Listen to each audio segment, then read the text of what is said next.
All right. So we've got our character in here. I'll just give you a brief rundown in Blender of what I've got set up. I've got a collection just for my character with all of his pieces inside.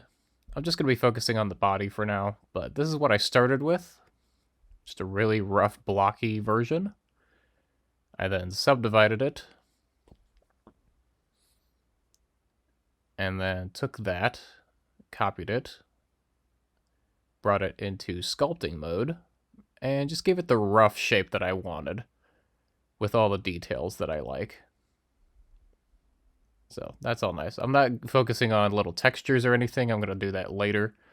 But just so I have the general shape of the character I want, because I'm going to make a nice, clean version of this for animation. Again, this is just for the base shape. So let's turn off that mushroom cap. And there's a way you can do this in Blender. I'm going to show you both ways. So take a plane, rotate it around, get it roughly where you want to start. And then under the snapping tools, snap it to faces and turn that on. Then when you go into editing mode and you grab those points, they will snap to the closest face of the model. I'll turn off my soft select, and I'll turn on X-ray mode so you can see it even better. So when I move these points around, they are now snapping right onto the surface of my sculpt, which is super cool. And make sure you turn on auto merge vertices up in the right hand corner. And there's a poly build tool, which will make your workflow even faster. You can just drag out geometry where you need it from the lines. And this makes retopologizing your model for animation way, way faster because you can just drag out and draw on top of what you're doing and go all the way around. The first thing I always focus on is just getting the loops in place. If you want to work on simultaneous parts at the same time, you can bring down a section and extrude it out to where you want to start on another spot. And then if you hold down shift, you can just click and delete faces you don't want. So now I can work on two sections at the same time. And all of your standard modeling tools will also work alongside this. If you want to see both sides at the same time, just add a mirror modifier. And then make sure it is mirroring across your sculpt object. And there we go. So I can go through that whole process in Blender. If that works for you, totally fine. You can do it that way. And then you'll have a nice animation-friendly mesh at the end. Just make sure that you're following the loops and flow of your body around the arms and legs and the butt.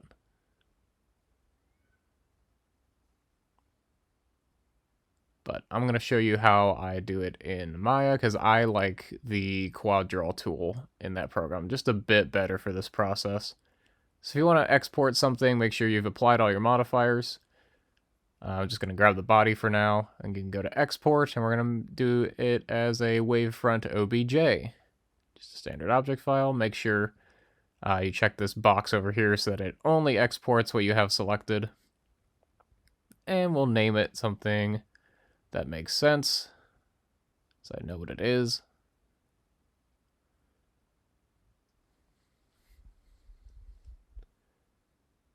And find a place to store that. This will be fine. If I'm happy with that, I can export my selection. And let's jump over to Maya. Make sure you save your file first. All right, so in Maya, gotta get used to our navigation controls again, but we can go to File and Import, and we can just import our OBJ from wherever it is. Ideally, you'd want to set your project. I'm crunching for time, so I'm just gonna go right where I saved it. Bring it in. And you can see I have my sculpt in here. My lovely shape. Again, this is just my general shape. I'm going to be editing this later on. So for this guy, if you have a sculpt that has a ton of geometry, you can go to cache and export a cache file. And what this does is it will create a projection of your geometry. So rather than having millions upon millions of polygons, if you have that many, again, this character is pretty low poly right now. I don't really need to do this. But in the future, if you have a really high-res model that you want to do this with, you can import that same cache that we just made. Here it is. And you can see it's exactly the same.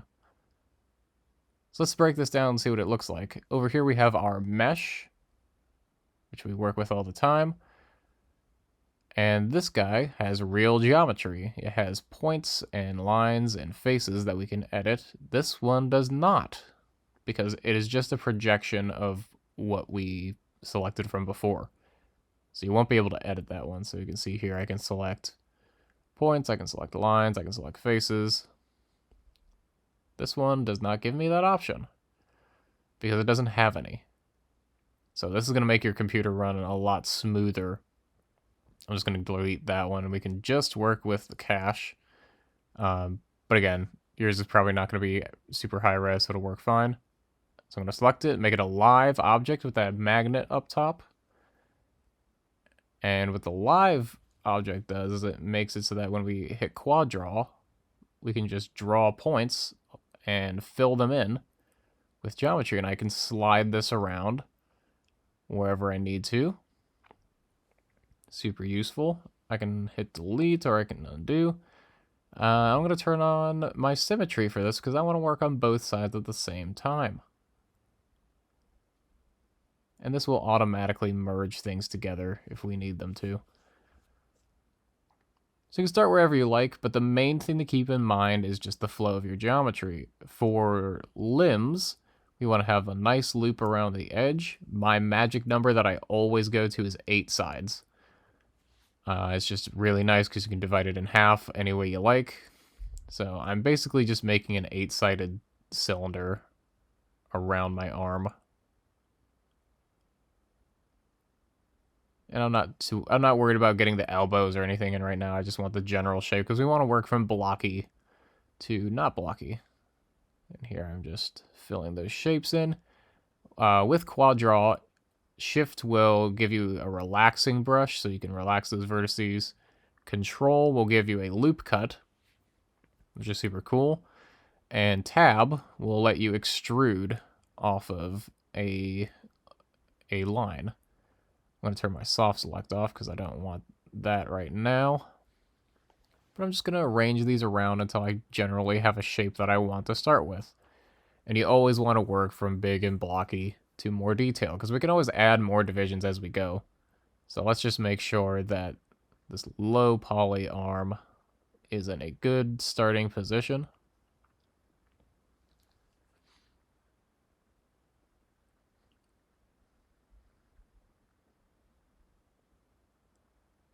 Make it a bit more rounded.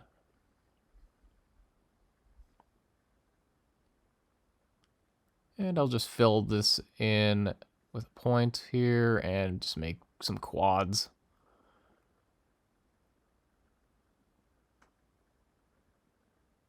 The way it fills in those shapes is based on your camera angle, so if it's not working for you from one direction, just try a different direction. Here I'm holding down Control, and I'm just figuring out where I want my elbow, and I'll give myself some extra geometry as well. And that's pretty much all I will need for those little nubby arms. So now I'm going to speed through the rest of my process just so you can see in a faster pace what I'm doing. So I'm just figuring out my loops first. I want it so that if I were to divide this across the arm there, it would cut my model in half. Same thing on the front here. If I were to divide a line across those arms, I want it to follow alongside there and cut in half. I want the flow of my arms to go directly into my legs. And for my legs, I'm also doing that same technique. I'm using an 8-sided shape so that it's all the same. Because we can always add more geometry later, but for now, it's just way easier to go from 8 to 8 all over. And I'm just going to bring this around the back. I've got a little bit of an obstacle here, so we're going to figure out the right shape for this part of the model. Very, very important. Even butts have important geometry flows, so notice what I'm doing at the bottom here is I'm figuring out where I want this edge to flow, and I'm actually having it kind of flow around and up, almost like I extruded it out of the model to begin with, because that's just a little bit easier to deal with. And I'm just filling it in with a grid, giving myself another division, using that relaxing brush by holding down Shift. And sometimes we might come to a spot where we might have some trouble. So here you can see I have a triangle. So I'm adding a division across the butt so that everything flows together nicely. Now later on in this process, I do actually end up changing this. And that's totally okay if you don't have it completely figured out at the very beginning. Just try and focus on the main loops of the body and filling them in. Loops first, then just fill everything else in with a grid. Coming back down to the legs, wanted to make sure that I got the feet in. So again, just focusing on 8-sided shape for the leg. I'm kind of doing a box shape for the toe in the front. And don't worry if it's not completely following the shape of your model at the front. I'm just working in low poly right now. Just want to make it clean. That's the main focus of this. And using that relaxing brush, holding down Shift, holding down Control, getting a nice loop cut across the foot, so I have a little more flexibility, and then just filling it in with a grid on the bottom. Giving myself some room. Remember we talked about patches for the knees. I can do that as well. You can see I've got just a little bit of a loop around those knees. I'm also pinching it in the back because when we bend our legs, we do have a bit of a crease back there. And then filling the rest in with an even grid. So I'm just going to take the top and try to match it with what I have at the bottom. So just bringing those up. Figuring out where all my flow is going to happen. And this is where I start to run into a little bit of problem solving. So first I'm just making an even grid along my character, and it's not looking too bad. But I do run into some issues at the top here, as well as later on, and I'll talk about what I did to fix those in terms of fixing the flow of your geometry. So here I'm just looking at what is supposed to connect to what, because I'm discovering that if this comes up, then I'm going to have a little bit of an issue in the corner.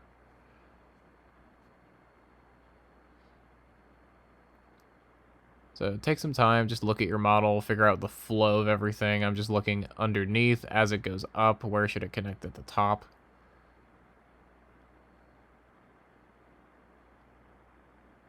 And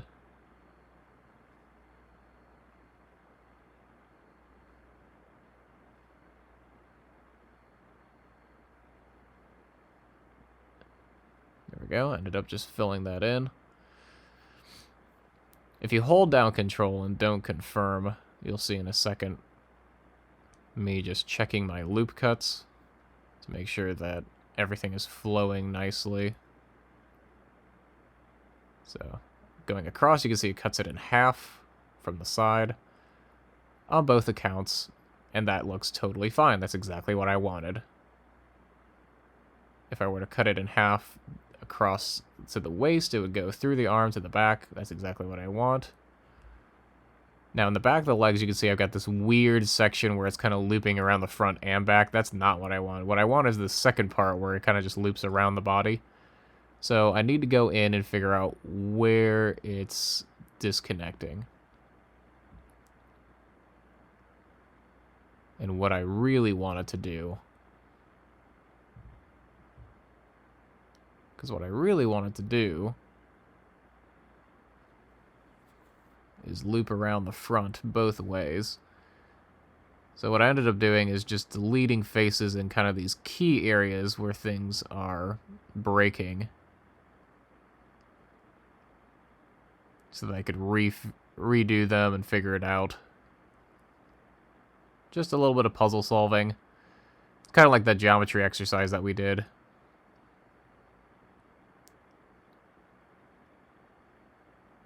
little trial and error.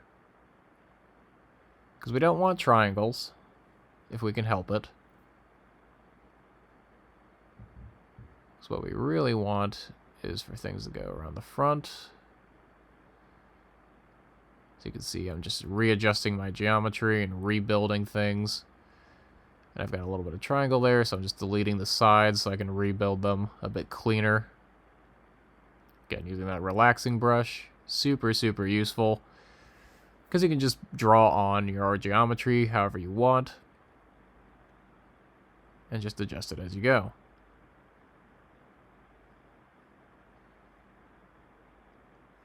So I'm figuring it out in the back, and then just kind of readjusting the front, reevaluating my plan. Because I want that edge in the front to go down to the leg. So now that is working the way I want it to. But then I came into an issue with the corner of the arms, and I'll get to that.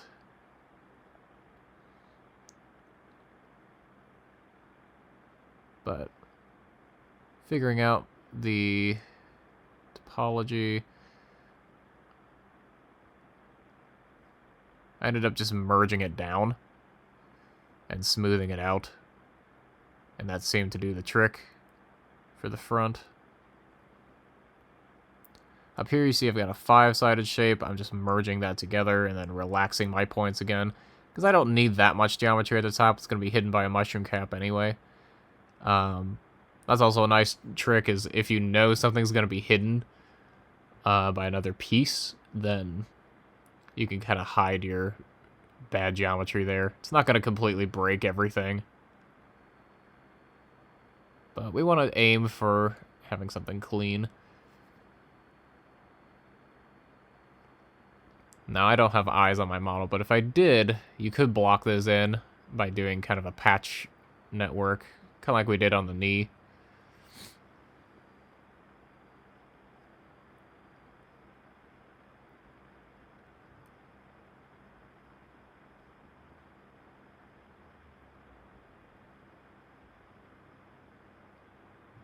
And ideally, if you were doing facial structures with retopology, you would start by looping out around the eyes and the mouth, and around the face in general, and then filling the rest in with as much of a grid as you can. Again, it's all about loops. Loops are your friend. For mouths, you can do pretty much the same thing. Here I'm just kind of experimenting around. But again, I'm going to probably do more of a texture system for my face in the end.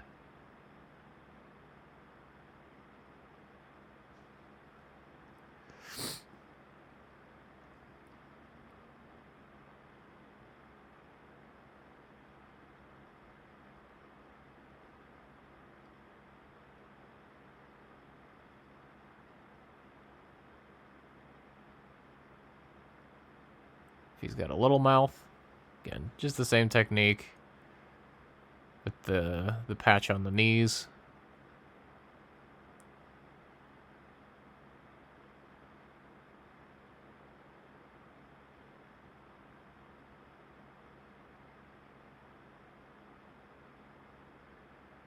And I can fill that in later or extrude it back.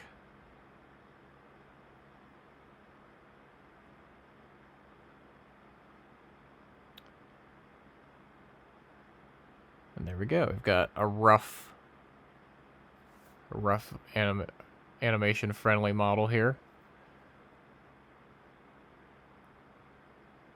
So I'll undo all that, because again, I'm just going to do a texture for my face on this guy. Or I might just do separate geometry. We'll see. But not planning on doing facial rigging for him. From here, I'm going to turn off that. I'm going to make sure my object's not live anymore. And I'm going to hide this, and now we have a nice, friendly model.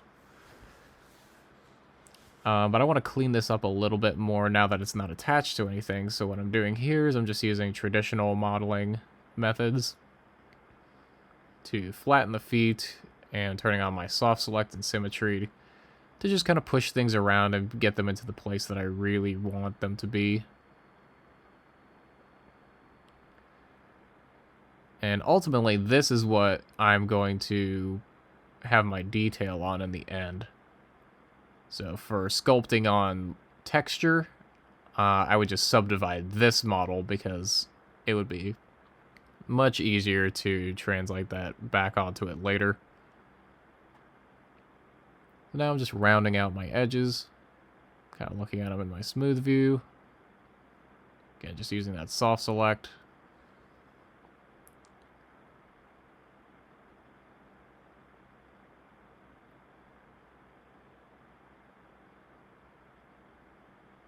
Gonna move out my knees.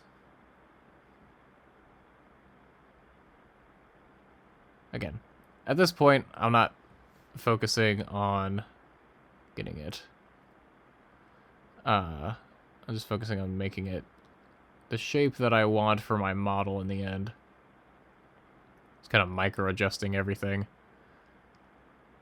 And you can do this in Blender too. There's a soft select that we turned off earlier in Blender.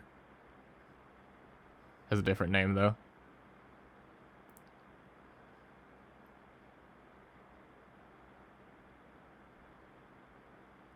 Very important work going on here.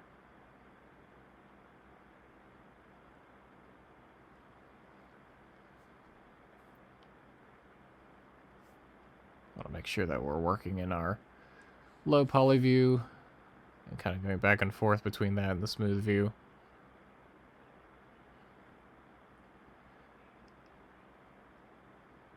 Then I'm going to go and UV map this. Again, you can do this in Blender or you can do this in Maya. I'm already in Maya right now, so I'm just going to UV map it in here. And I'm not going to go over all of the controls for this because we've done it before. And there's other tutorials on our homepage. But I'm going to grab my lines. And I'm just going to select everything to begin with. And I'm going to sew it all together. It's going to be a great big mess. Beautiful.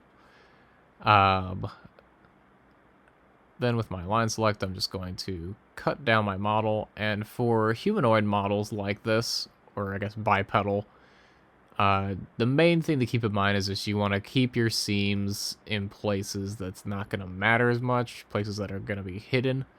So I'm going to put a seam down the back of my model up through the head, because that top of the head is going to be hidden by that mushroom cap anyway. Every model is going to be different, so yours might need different placements. Here I was just experimenting around. I tried splitting the feet down the middle. Having an inseam on the inside of the leg is a good idea. That'll help make it really clean. But I think for the feet, what I ended up doing was just cutting out the bottom of the feet. And that gave me a much cleaner shape in the end.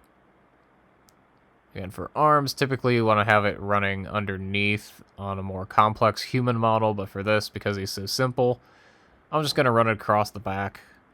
Ultimately, once we get to texture painting, it's not going to matter too much. I can turn on my checkerboard. You can see that this is an absolute atrocious mess. But that's what the unwrap is for. And layout. And now it's looking so much better. It's much more even. You can see with the stretching that there's a bit of stretching at the top and there's a bit of stretching on the sides. So I tried a couple different techniques. Just kind of cutting around the back of the head here. Because again, it's going to be hidden anyway. I don't really care that much.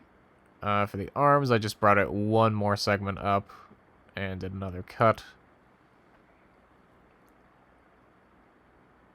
Everything else is looking pretty okay. If it's blue, there's going to be a bit of stretching, but that's fine. It's not going to break anything. We really just want to get as much red out of there as possible. And even the red areas on this aren't blaring red. So, same technique again. Select everything, unwrap, layout.